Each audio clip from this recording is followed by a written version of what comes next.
students, welcome back to Study Smart channel. In today's video, we are going to dive into the fascinating world of reproduction from the hormone science. There will be a quiz game for this topic uploaded in YouTube Shorts. Be sure to check it out after finish watching this video. Now, let's start our session. Did you know that in the first quarter of 2024 in Malaysia, on average one baby was born per minute, 49 babies per hour and 1182 babies per day? These numbers show the continuous and significant growth of population, highlighting the importance of understanding human reproduction in detail. Well, let's see the topics covered in this video. Sexual and asexual reproduction in animals and plants, comparison between internal and external fertilization, and vegetative reproduction method. Reproduction is the process of producing new individuals from living organisms. It is the basic characteristic of each living organism. Humans and certain animals reproduce by giving birth to young, while other animals such as birds reproduce by laying eggs. We can divide reproduction into two parts: sexual reproduction and asexual reproduction. Sexual reproductions happen in human, higher level organisms such as mammal, reptile, amphibians, bird and fish, and flowering plants. Sexual reproduction involves reproductive cells. Meanwhile, asexual reproduction happen in simple plants such as ginger, onion, and potato, and simple organisms such as amoeba, hydra, and paramecium. Asexual reproduction does not involve reproductive cells.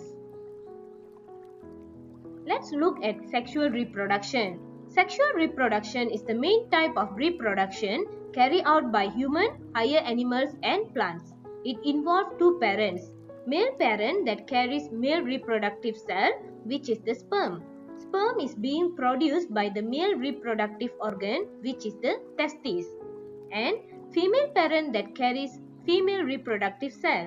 Female reproductive cell is known as ovum, and it is being produced by the female reproductive organ, which is the ovary.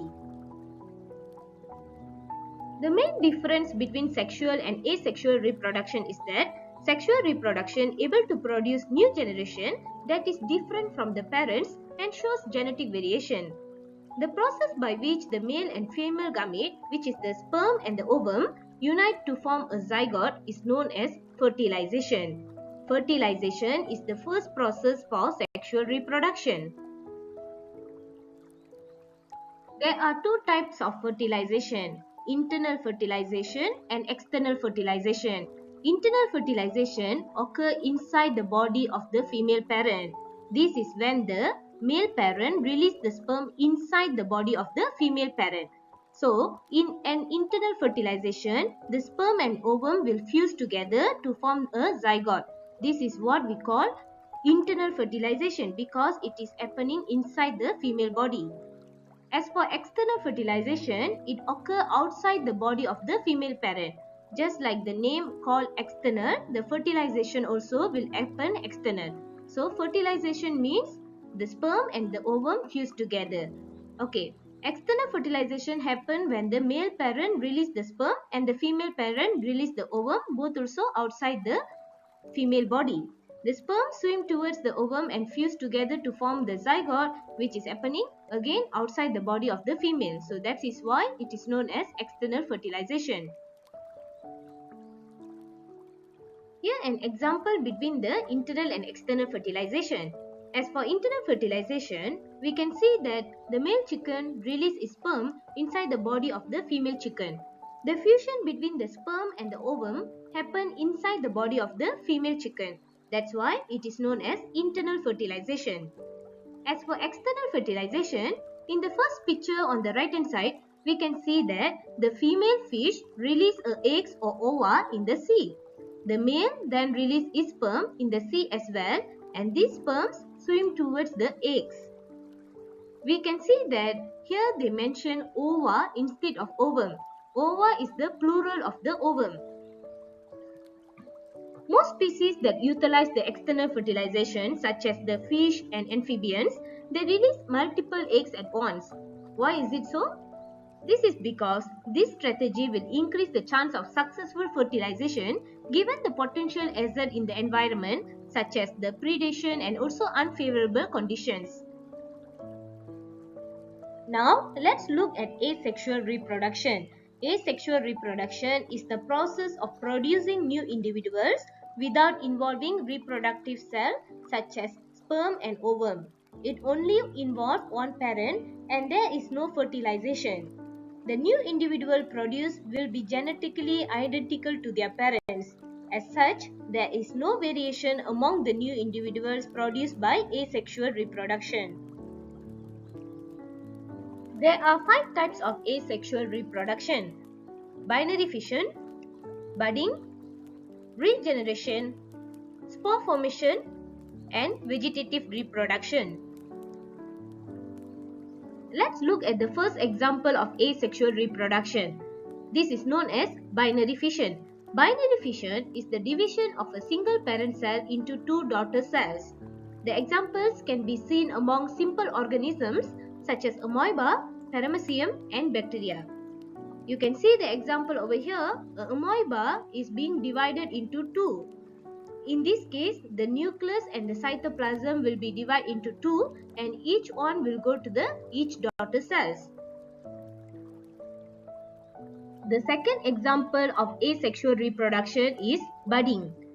In budding, a bud will form on the body of the parent.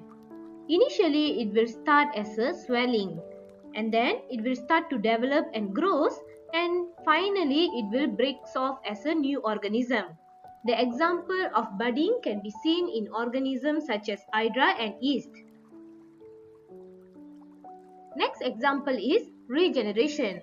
Regeneration is the ability of the fragment of some organisms to grow and develop into completely new individuals.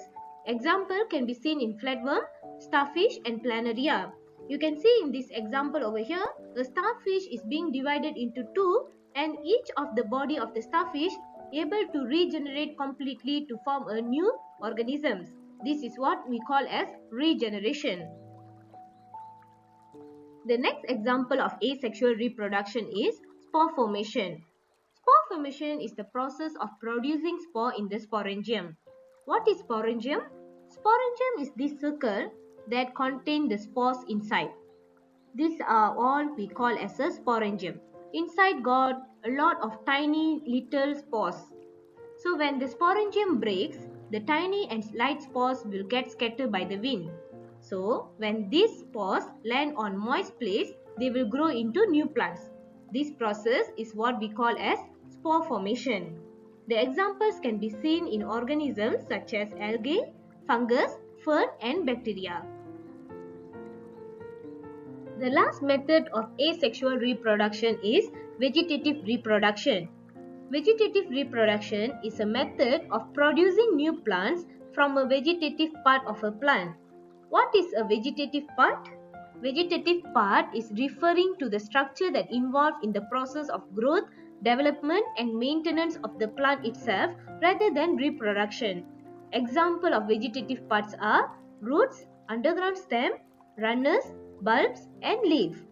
Example of plants that undergo vegetative reproduction are carrot, strawberry, ginger, yam, and potatoes. I'm sure that you have eaten carrot and sweet potato before, right? But do you know that carrots and sweet potatoes are indeed the roots of the plant?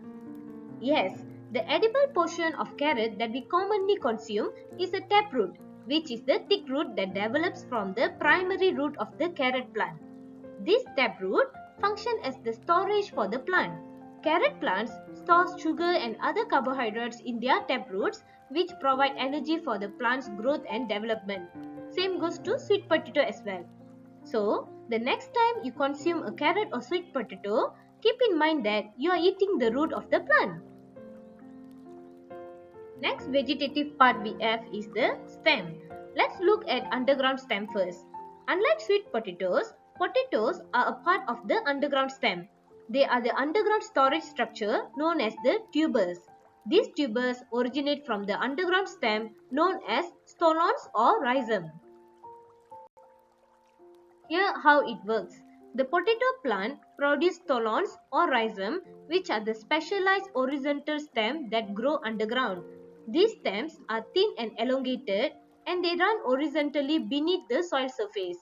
Along the stolons, small swellings develop which eventually grow into tubers.